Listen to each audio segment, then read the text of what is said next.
Welcome everyone. तो problems देखते हैं हमारे एप्लीकेशन सेक्शन का, हाइट्स एंड डिस्टेंस का। तो इसमें क्या है, हमारे एक्सरसाइज 9.1 हम एनसीईआरटी से डिस्कस करेंगे, उससे कुछ प्रॉब्लम डिस्कस करेंगे जिससे कि आप फैमिलियर हो जाएं इस चैप्टर से। और इस चैप्टर को ज़्यादा से ज़्यादा आप प्रैक्टिस करते रहिए, क्योंकि इसमें रियल लाइफ से है तो हमें इसमें वर्ड प्रॉब्लम मिलेंगे। वर्ड प्रॉब्लम जो होगा हमें एग्जैक्टली समझना पड़ेगा कि वर्ड प्रॉब्लम में क्या कह रहा है, और हमें फिगर को ड्रॉ कर कर फिर हमें क्वेश्चन को सॉल्व करना पड़ेगा।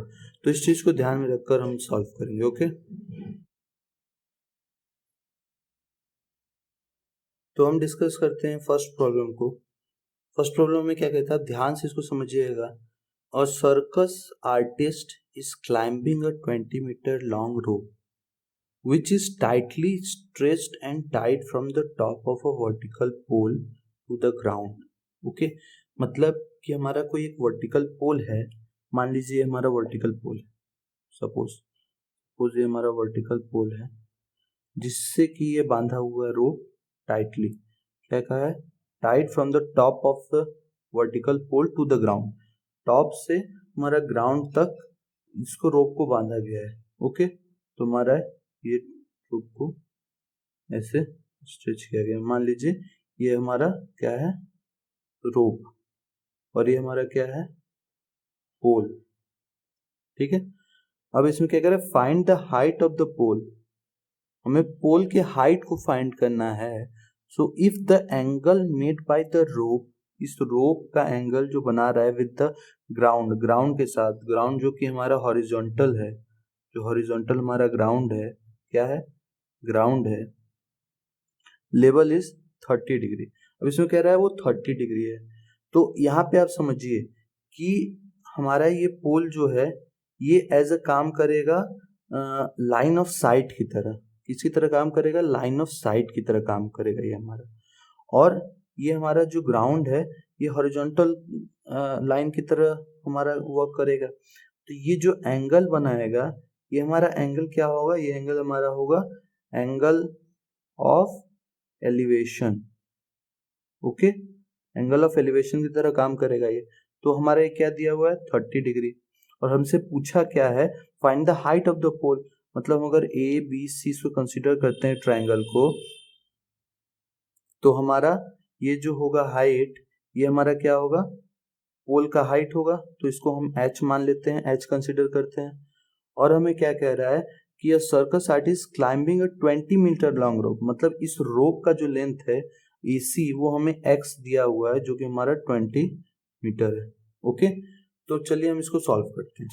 तो हमें इसमें क्या यूज करेंगे, क्योंकि हमें क्या क्या गिवन है, गिवन क्या है, गिवन गिवन हमें है एंगल, एंगल क्या है हमारा 30 degree, angle of elevation. Okay, angle of elevation 30 degree है। Length of rope, length of rope क्या दिया हुआ हमें, 20 मीटर। और हमें पोल का लेंथ, पोल का लेंथ निकालना है जो कि हमारा h मीटर सपोज कर लेते हैं। ओके, इसमें यूनिट का बहुत ध्यान रखना है। यहाँ मीटर है तो हमारा आंसर भी मीटर में आएगा, क्योंकि एंगल हमारा यूनिट लेस है। ओके, तो अब देखिए ये हमारा जो हाई परपेंडिकुलर है और ये हमारा हाइपोटेनस है। तो हाइपोटेनस और परपेंडिकुलर का किस ट्रिग्नोमेट्रिक रेशियो में रिलेशन आता है, तो हमारा परपेंडिकुलर और हाइपोटेनस का साइन में भी आता है और कोसेक में भी आता है। तो अब दोनों में से किसी को यूज कर सकते हैं, तो हम साइन का यूज करते हैं। तो यूजिंग यूजिंग ट्रिग्नोमेट्रिक रेशियो, तुम्हारा क्या होगा, यहाँ से हमारा होगा sine 30 degree is equal to perpendicular upon hypotenuse. तो यहाँ परपेंडिकुलर हमारा क्या है, h है, हाइपोटेन्यूज क्या है हमारा 20 मीटर है यहाँ पर। ओके, तो हमें मालूम है कि साइन 30 डिग्री की वैल्यू क्या होती है, 1/2। याद कर लीजिए, अब तो आ गया नेक्स्ट 1/2। ओके, और ये क्या हो जाएगी h/20। तो क्या हो जाएगा, यहाँ से क्रॉस मल्टीप्लाई करके h is equal to 20, 2h is equal to 20 into 1। Okay, तो क्या हो जाएगी h is equal to 20/2 equal to 10 metre. ये हमारी क्या हो गई, इसकी लेंथ हो गई, किसकी लेंथ हो गई, पोल की लेंथ हो गई। ओके, चलते हैं नेक्स्ट प्रॉब्लम पर। नेक्स्ट क्वेश्चन है हमारा, पढ़ते हैं इसको। A tree breaks due to storm and the broken part bends so that the top of the tree touches the ground making an angle 30 degree with it. एक tree था जो कि हाफ पार्ट से, हाफ नहीं कह सकते, मतलब कुछ पार्ट से टूट गया और ग्राउंड को टच कर दिया, जो एंगल 30 डिग्री बनाने लगा। The distance between the foot of the tree to the point where the top touches the ground is 8 metre. मतलब जहाँ पे टच हो रहा है और ट्री का जो रूट है उससे जो डिस्टेंस है 8 मीटर है। Find the height of the tree, हमें ट्री का हाइट निकालना है। तो सपोज हमारा क्या है, हमारा ये ट्री है, मान लीजिए आप ये ट्री है, ये ट्री है, ओके, ये रूट है इसका और ये ट्री है। ओके, क्या हुआ, यहाँ से बीच से, यहाँ से टूट गया, ये टूट गया तो क्या होगा, ये कुछ यहाँ पे ऐसा यहाँ बना लिए, सपोज यहाँ पे ऐसा बना लिए। ओके, तो ये जो टच कर रहा है ये ग्राउंड से 8 मीटर डिस्टेंस है पूरा। ओके, और ये जो एंगल बना रहा है ये 30 डिग्री बना रहा है। इसको हम ट्रायंगल फॉर्म में देख लेते हैं कैसा हो सकता है। मान लीजिए आपका जो ये टूटा हुआ पार्ट है ये कुछ है, ओके, जिसे हम ए और बी कहते हैं, और ये जो ऊपर वाला टूटा हुआ पार्ट है वो इधर है, जिसे हम यहाँ पे ए और सी कह दे, और ग्राउंड से जो डिस्टेंस है इसके रूट से ये बी सी है। तो ये परपेंडिकुलर है हमारा, सपोज करते हैं, बच्चे को कुछ नहीं। और ये हमारी ए सी है, ये हमारा दिया हुआ है 8 मीटर डिस्टेंस, और ये हमारा एंगल दिया हुआ है 30 डिग्री। ओके, तो ये 30 डिग्री दिया हुआ है, तो हमें पूछा है कि हाइट ऑफ द ट्री क्या होगा। तो हमें ये यहाँ से समझना पड़ेगा कि हाइट ऑफ द ट्री क्या होगी टोटल, जो ये पार्ट यहाँ पे जड़ में है और ये जो पार्ट टूट चुका है, तो मतलब कि इस जड़ के लेंथ को निकाल लें और इस लेंथ को निकाल लें, जो हमारा टूटा हुआ पार्ट है, दोनों का जो सम होगा वही हमारा हाइट ऑफ ट्री होगा। ओके, हमें हाइट ऑफ ट्री यही निकालना है। ओके, तो चलिए हम स्टार्ट करते हैं। इसको कैसे निकाल सकते हैं, हम इस ट्रायंगल से देखते हैं, ए बी सी से। हम इसको h मान लेते हैं और इसको x मान लेते हैं।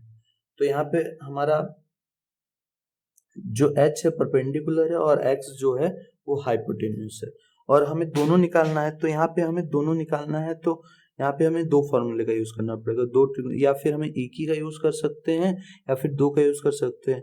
अब पूछेंगे भैया एक का यूज कैसे कर सकते हैं, एक का यूज ऐसे कर सकते हैं, एक ट्रिग्नोमेट्रिक फार्मूला निकाल के हम h को निकाल लें सपोज, फिर उसके बाद हम यहाँ पे पाइथागोरस थ्योरम लगाकर x को भी निकाल सकते हैं।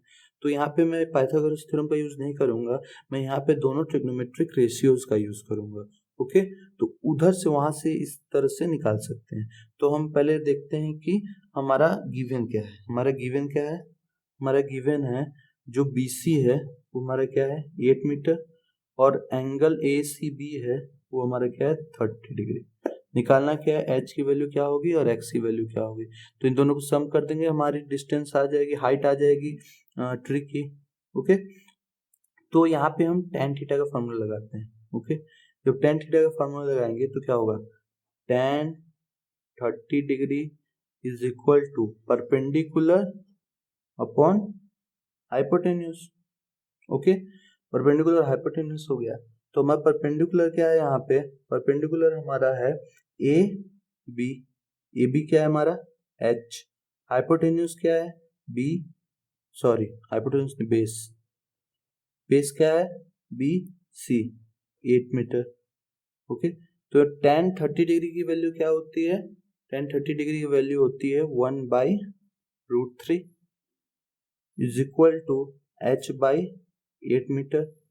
तो यहाँ से h की वैल्यू क्या आएगी, क्रॉस मल्टीप्लाई करेंगे 8/√3 मीटर, ये h की वैल्यू हमारी है। ओके, अब यहाँ पे हम x निकालते हैं। x निकालने के लिए क्या करेंगे, x निकालने के लिए हमें देखिए यहाँ पे पहले भी मैं आपको बता चुका हूँ ऐसा चीज कि जैसे हमने h को निकाला है, तो हम अगर ऐसा ट्रिग्नोमेट्रिक रेशियो का यूज करते हैं जिसमें कि h के हेल्प से हम x निकालते हैं, तो उसमें कोई गलत नहीं है। लेकिन प्रॉब्लम ये हो जाएगा कि सपोज आपका यहाँ पे कुछ गलत आ गया h की वैल्यू, तो जैसे कि बोर्ड में स्टेप मार्किंग होता है, तो अगर आपका एच गलत आ गया तो एक्स तो डेफिनेटली गलत आएगा। तो हमें इस चीज को ध्यान में रखना होगा। अगर हम इसको यूज करेंगे जो पहले से गिवन है, तो ये गलत तो आ नहीं सकता है, तो हमें पहले से जो गिवन है इसका निकाल के करते हैं। ओके, तो जैसे कि हमारा ये बेस है, ये हाइपोटेन्यूज है, तो यहाँ पे अगर हम कॉस थीटा का यूज करें तो हमारा आ जाएगा, तो cos 30 degree is equal to base क्या है हमारा BC, जो कि हमारा 8 है, हाइपोटेन्यूज क्या है x है, तो इज इक्वल टू क्या हो जाएगा, यहाँ से cos 30 डिग्री की वैल्यू क्या होती है हम जानते हैं कि √3/2 होती है, तो 8/x होगी। ओके, तो यहाँ से x की वैल्यू क्या आ जाएगी, x की वैल्यू आ जाएगी 16/√3 मीटर। ओके, 16/√3 कैसे आएगा, क्रॉस मल्टीप्लाई, 8 2 16, x इधर आया, √3 इधर। ओके, हो गया। तो हमारा हाइट क्या होगा, हमारा हाइट ऑफ ट्री क्या होगा, हाइट ऑफ ट्री क्या होगा, h plus x, h plus x, क्योंकि टूट के गिरा है तो खड़ा, h प्लस एक्स, तो h क्या है हमारा 8/√3, x क्या है हमारा 16/√3, दोनों का सम करेंगे क्या होगा 18 16 24/√3, तो इसको हम, ये हमारा आंसर हो गया मीटर में। ओके, आप एज इट इज छोड़ सकते हैं, या फिर अगर आपको क्वेश्चन में गिवन हो, जैसे यहाँ नहीं गिवन है √3 की वैल्यू, तो आप नहीं कर सकते, यहाँ सिंप्लीफाई कर सकते हैं। इसको सिंप्लीफाई कैसे कर सकते हैं, यहाँ पे देखते हैं सिंप्लीफाई कैसे कर सकते हैं। जैसे कि अब हमारा 24 है, तो इसको क्या लिख सकते हैं 24/√3 इंटू √3/√3, ये कर सकते हैं, पहले भी हमने कर चुके हैं। तो ये क्या हो जाएगा 24√3 बाई नीचे √3 तो 3 कितने जा 24 होता है, 3 8 जा 24, तो 8√3 हमारा ये आंसर हो जाएगा हाइट ऑफ ट्री। ओके, अब हम थर्ड प्रॉब्लम को डिस्कस करते हैं। यहाँ पे थर्ड प्रॉब्लम जैसे प्रीवियसली हमने सॉल्व किया है 2 क्वेश्चन, लगभग उसी से रिलेटेड हमारा थर्ड प्रॉब्लम भी है। तो हमारा थर्ड प्रॉब्लम सिंपल सा यही है, आप कर लेंगे कि उसमें एक कॉन्ट्रैक्टर होता है जो कि हमें चिल्ड्रन के लिए पार्क में स्लाइड्स इंस्टॉल करने को कहता है। तो छोटे बच्चों के लिए कहता है कि कम स्लोप हो, स्लोप मीन्स कितने डिग्री पर है, कम स्लोप हो, और बड़े बच्चों के लिए कहता है ज़्यादा स्लोप हो। ओके, तो के लिए ज़्यादा स्लोप हो, तो अगर हमारा स्लोप ज़्यादा है तो मतलब एंगल क्या होगा, ज़्यादा होगा, एंगल ज़्यादा होगा, और स्लोप कम होगा तो एंगल कम होगा। तो हमें यहाँ से एग्जैक्टली हमें हाइट निकाल देना है, हाइट हमें दिया होगा और हमें इस लेंथ को निकालना है कि उस स्लोप का लेंथ क्या होगा। तो सिंपली हम यहाँ पे अगर हाइट दिया है तो हम यहाँ पे साइन थीटा का यूज करके निकाल सकते हैं, या फिर देख लीजिएगा जैसा क्वेश्चन होगा, इजी है। चलते हैं अब, थैंक्स फॉर वॉचिंग। अब नेक्स्ट वीडियो में हम आगे का प्रॉब्लम देखेंगे। Please like, subscribe and share to everyone. Thank you.